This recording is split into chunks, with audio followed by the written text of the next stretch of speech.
ये कंधे की शक्ति ने पल भर में आदमी को पाउडर में बदल दिया। इस दृश्य ने अचानक से छोटू को डरा दिया, लेकिन वो फिर भी दृढ़ता के साथ पवित्र कप की ओर बढ़ा। अन्यथा इस सुनसान जगह में एक रेगिस्तान में उसके इंतजार में केवल मौत थी। ये पानी न केवल जीवन की आशा थी बल्कि अनजान भय भी। उसका मस्तिष्क तना हुआ था। उसने सावधानी से प्याले को उठाया, लेकिन यह देखकर हैरान रह गया कि कुछ भी अजीब नहीं हुआ। बस फिर उसने बड़ी मात्रा में इसे गले में उतार लिया। उसे क्या पता था कि जब वह आनंद ले रहा था तो जमीन पर का दृश्य उसके दिल को धड़कने पर मजबूर कर देगा। सूखी रेत आंखों से दिखने वाली गति से हरी घास में बदल रही थी। थोड़ी ही देर में यह पूरा फैल गया। रेगिस्तान हरे भरे घने जंगल में बदल गया और वह अपने जीवन की चोटी पर पहुंच गया। कई वर्षों बाद उसने इस सेंट कप से प्राप्त सुपर पावर की मदद से इस भूमि के ग्रामीणों का इलाज किया और इसी दौरान उसे अपने जीवन का सच्चा प्रेम मिला। जीतने के लिए, सुंदरी का दिल जीतने के लिए छोटे काले ने तुरंत अपनी विशेष क्षमता का प्रदर्शन किया। सिर्फ हाथ हिलाते ही तुरई के फूल तुरंत गमले से बाहर आ गए और उसकी यह चाल सच में काम कर गई। जल्दी ही उसने बेला की स्वीकृति जीत ली। कुछ समय बाद दोनों ने प्रेम संबंध की पुष्टि की और बेला के आने से छोटे काले की नीरस जिंदगी में नई ऊर्जा आ गई। लेकिन जब वे दोनों प्यार में डूब चुके थे तब खतरा चुपचाप पास आ गया, क्योंकि उन पर एक नकाबपोश आदमी की नजर थी जिसका मकसद था संजीवनी कप को वापस लेना। लेकिन इस समय छोटा काला पूरी तरह से अनजान था। वो बेला को एक रहस्यमयी वेदी पर ले आया और उसे एक जादुई प्रदर्शन दिखाया।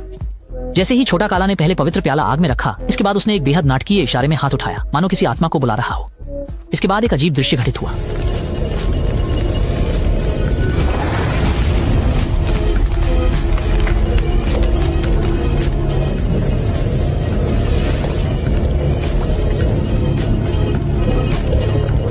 सोचा भी नहीं था कि पानी पीने का एक प्याला पल भर में एक प्राचीन देवता की तलवार बन जाएगी। तब तक छोटा काला उत्साहित था। वह नकाबपोश आदमी अचानक प्रकट हो गया, जबकि आदमी अभी भी उसमें खोया हुआ था। गर्लफ्रेंड बेला ने देखा तो उसने तुरंत अपने बॉयफ्रेंड को रोक दिया। तीनों तुरंत तनाव में आ गए। तलवारें खींच गईं, मार दिया।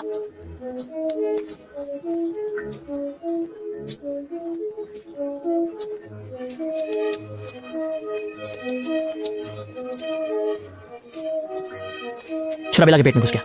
अपनी प्यारी महिला को अपने हाथों में मरते देखकर छोटा काला बेहद दुखी हो गया। गुस्से ने उसकी अंतरात्मा को पूरी तरह भड़का दिया।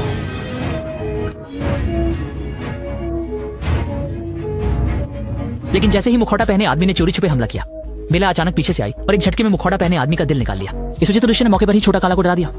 असल में बेला ने वेदी पर आने से पहले ही गुपचुप तरीके से संत कप में से जीवन का जल पी लिया था। इस प्रकार उसे अमरता प्राप्त हो गई। लेकिन शर्त यह है कि यह दिल कभी नहीं मिट सकता। परंतु इस समय छोटा काला अचानक बेला से अनुरोध करता है कि वे मुखौटा वाले व्यक्ति को छोड़ दे, क्योंकि यह दिव्य वस्तु मूल रूप से उसकी नहीं थी, इसलिए उसे पूरी तरह से नष्ट करने की आवश्यकता नहीं है। लेकिन बेला यह सुनकर तुरंत क्रोधित हो जाती है और कहती है कि सामने वाले ने तुम्हारी महिला को मार डाला है और तुम अभी भी यहाँ दया दिखा रहे हो। बेला गुस्से में उसने पूरी ताकत से दिल को मसल दिया और इस कायर से पूरी तरह से दूर जाने का फैसला किया। लेकिन ये सोचकर कि बेला पूरी तरह से मर जाएगी, आश्चर्यजनक रूप से न केवल वो जीवित रही बल्कि उसने अपने अंदर की शक्ति को सक्रिय कर दिया। वो राक्षस सांप जैसी आकृति में परिवर्तित हो गया और स्वभाव में भी पूरी तरह बदलाव आ गया। केवल देखा कि उसके हाथ में एक दिव्य तलवार है और उसने बिना हिचकिचाहट वेदी को नष्ट कर दिया।